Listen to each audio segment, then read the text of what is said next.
There is something very wrong about seeing a $300 Italian high heel hanging from a 300-year-old oak tree. I shut off my sander, and the sudden quiet in my workshop felt loud in my ears. I looked out the window toward the back of my property. My land ends where the roots of that ancient white oak begin. That tree has been standing there long before fences, houses, or the homeowners association ever existed. Usually, all I see out there are squirrels or falling leaves. Today, I saw legs. Very good legs. They were wrapped in a black pencil skirt, and that skirt was clearly losing a fight with gravity and rough bark. I wiped the sawdust from my hands onto my jeans and stepped outside. The air smelled like fresh cedar and cool autumn. Late September in Oregon always feels sharp and clean. I didn't know my neighbor very well. I knew she drove a silver Audi that came home late every night. I knew her lawn was perfect because a service handled it.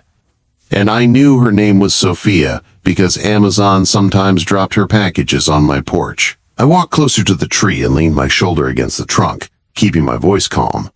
"You know," I said, "they invented ladders a very long time ago. They still work pretty well." There was a sharp gasp above me. Leaves shook hard. Then her face appeared through the branches. Pale skin. Dark hair that had clearly started the day in a tight bun but was now falling apart. Her eyes were wide with panic and embarrassment. "I don't own a ladder," she snapped. Her voice was tight, controlled, the kind of voice people use in meetings, not when they are stuck 12 feet in the air. "And I don't need an audience." "You do need gravity, though," I said, "and right now it's not on your side." She said she was fine, just assessing. I looked up at the branch. It was thin. Too thin. "You're a lawyer, right?" I asked. "So think about liability. If you fall and break your ankle, that's bad. If you fall on my fence, that's worse. I built that fence." She glared at me, gripping the bark so hard her knuckles turned white. "The HOA sent a notice," she said. "Mrs. Gable says this branch blocks the view. I have 48 hours to remove it." That's when I noticed what she was holding. Kitchen scissors, poultry shears. "You came up there with those?" I asked. "They're high quality," she said, though her voice shook. The branch shifted under her weight. She froze, breathing fast. "Okay," I said, stepping directly under her. I planted my feet and raised my arms. "Drop the scissors." "What? Are you crazy?" "Drop them." She hesitated, then let them fall. They landed in the grass with a dull thud. "Now," I said, looking straight at her. "Slide off the branch. I'll catch you." "I am not jumping," she said. "I am a senior partner at a law firm." "You're a woman stuck in a tree," I replied. "And I lift oak beams for a living. Trust the math." She looked down at me, fear clear on her face now. She took a shaky breath. "If you drop me," she warned, "I will sue you for everything." "I own a lot of sawdust," I said. She scooted forward, dignity slipping away with every inch. Then she closed her eyes and let go. She fell hard, but I was ready. I caught her against my chest, arms locking around her waist. I staggered one step back but stayed standing. For a moment, everything stopped. She was warm and solid in my arms. Her heart was racing. Her face was pressed against my neck, and I could smell her perfume mixed with tree bark and fear. "I've got you," I said quietly. Slowly, her body relaxed. She pulled back, still holding my arms. "You caught me?" she asked, sounding shocked. "I said I would." She stepped away quickly, fixing her skirt, putting her shoe back on, rebuilding her armor. "Thank you," she said stiffly. That was unnecessary, but appreciated. She explained the HOA notice, how Mrs. Gable would fine her thousands. I looked at the tree and shook my head. "Don't touch it," I said. "I have to." "No," I said firmly. "I'll handle it." She looked at me like I'd lost my mind. "I'm Maverick," I added. "I know trees." "Give me the notice." She hesitated, then handed it over. The next morning she came out as I was loading my truck and tried to pay me. I tore the check in half and gave it back. "I'm not your employee," I said. "I'm your neighbor." That confused her more than anything else. Over the next 2 days, I pulled old property maps, checked survey markers, and confirmed the oak was protected. When Mrs. Gable showed up, I shut that down calmly and completely. Thursday night at the HOA meeting, I stood between Sophia and the table. I explained the facts. No drama, no threats, just truth. It worked. Outside afterward, Sophia looked at me like she didn't know what to do with gratitude. "Dinner," I said. "Saturday." She said no at first, then she smiled. "Okay," she said, "for the tree." The next afternoon, I saw her back in the oak, this time lower, calmer. She looked at me and smiled. "Jump," I said. "I'll catch you." She smiled softly. "Maybe falling for you is not bad." Friday brought sunlight, the rare kind we don't get often here. I was in the yard, checking the tension on the cable I'd installed in the oak when I felt eyes on me. I looked up and saw Sophia sitting on a low branch, not trapped this time, not scared. Just sitting there like she belonged. She wore a white tank top and a black skirt. Her hair was down, soft around her shoulders. The sharp lawyer armor was gone. She looked relaxed, almost playful. "You realize this is becoming a habit," I said. She smiled. "You realize you have a rescue problem." I stepped closer, standing beneath the branch without thinking, my hands lifted slightly, ready but not touching. Her eyes flicked to them, then back to my face. "Jump," I said calmly. "I'll catch you." She didn't jump.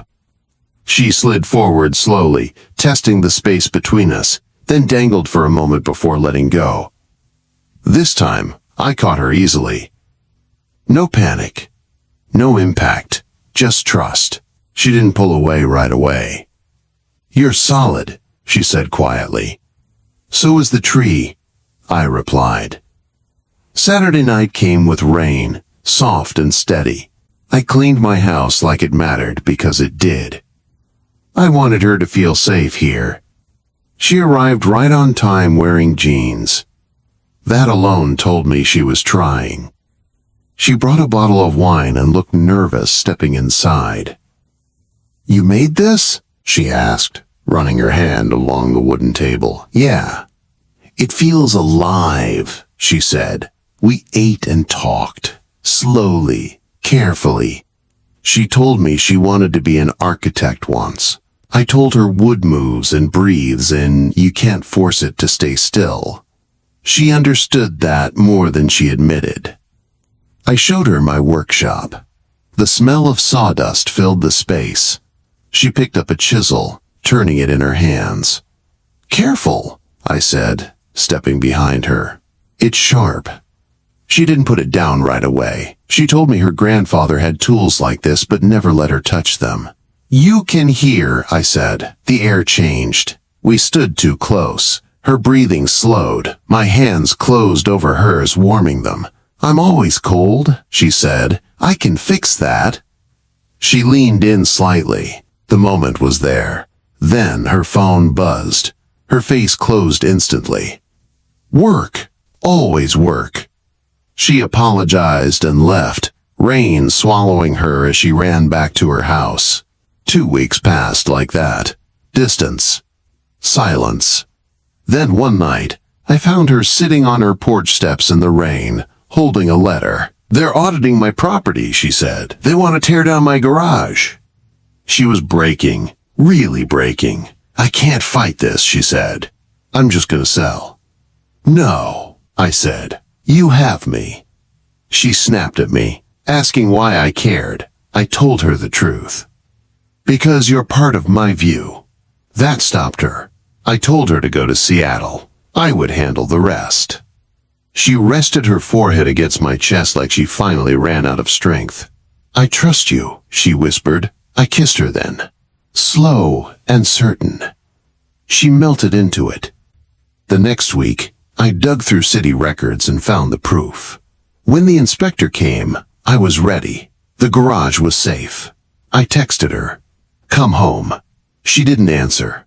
When she finally did, she stood at her door looking perfect and distant.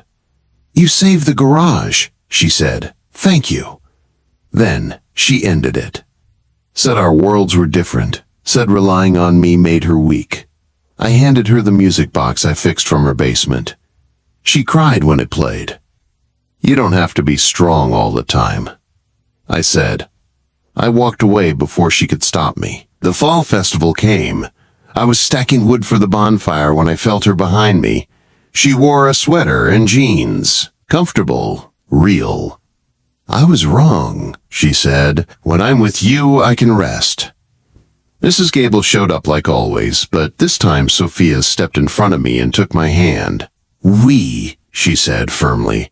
She looked at me and smiled. "I'm ready to jump now."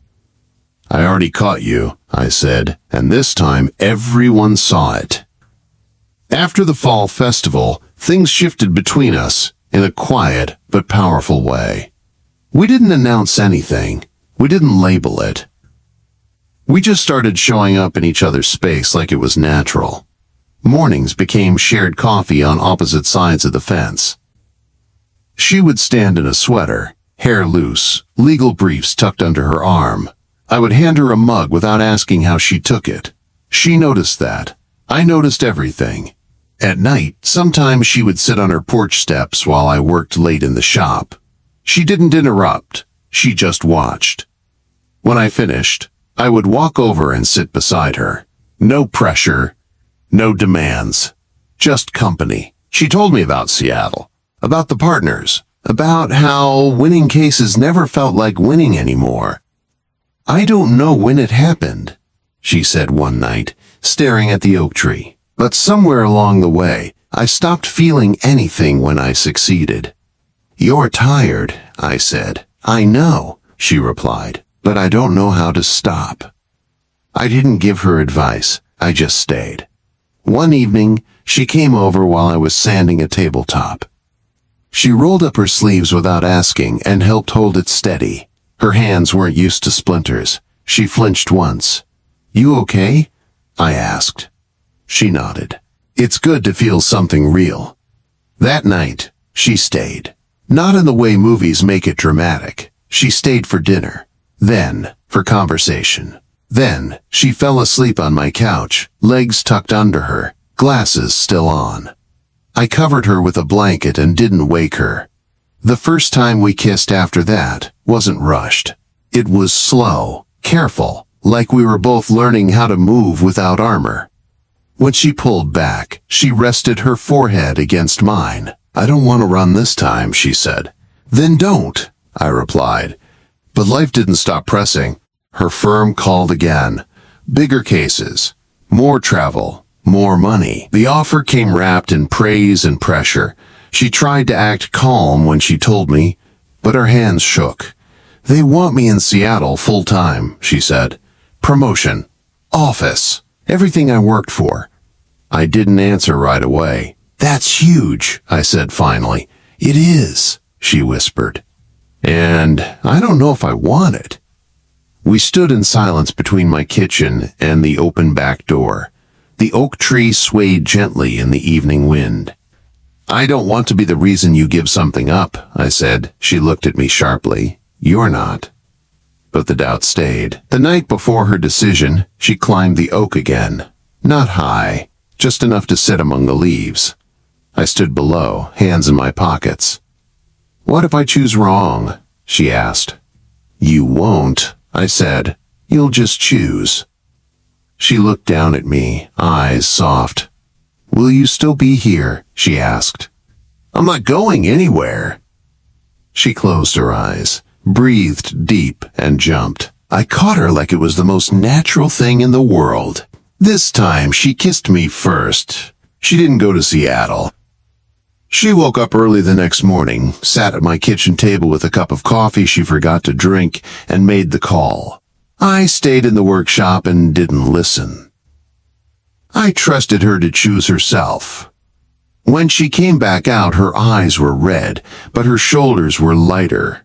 I said no. she told me. I didn't celebrate. I didn't question her. I just opened my arms. She walked into them like she'd been waiting all her life for a place that didn't ask her to prove anything. The firm didn't disappear from her life. Work still existed. Stress still knocked. But it stopped owning her. She set boundaries the same way I set beams. Firm. Measured. Honest. Weeks passed. Then, months. Sophia learned how to rest without apologizing. She started coming into the shop more, asking questions, sanding rough edges, laughing when she messed up. She stopped dressing like armor on weekends. Jeans became normal. Silence became comfortable. One evening, she brought papers home and spread them across my dining table. "I'm opening my own practice," she said. "Local, smaller, mine." I smiled. "That sounds like you." She looked at the oak tree through the window. "I didn't know I was allowed to build a life instead of just defending one." "You always were," I said. "Mrs. Gable still existed. She always would. But now," Sophia handled her with calm confidence, and a hand firmly linked through mine. Funny how bullies shrink when they realize you're not alone. The oak tree stayed. The cable held. Seasons changed. One night, we sat under that tree with lantern light and wine. She leaned her head on my shoulder. "You know," she said, "I thought falling meant losing control. And now? Now I know it just means trusting someone to catch you." I reached into my pocket and pulled out something small. Simple. Wood. A ring I made myself. No diamonds, no drama, just intention.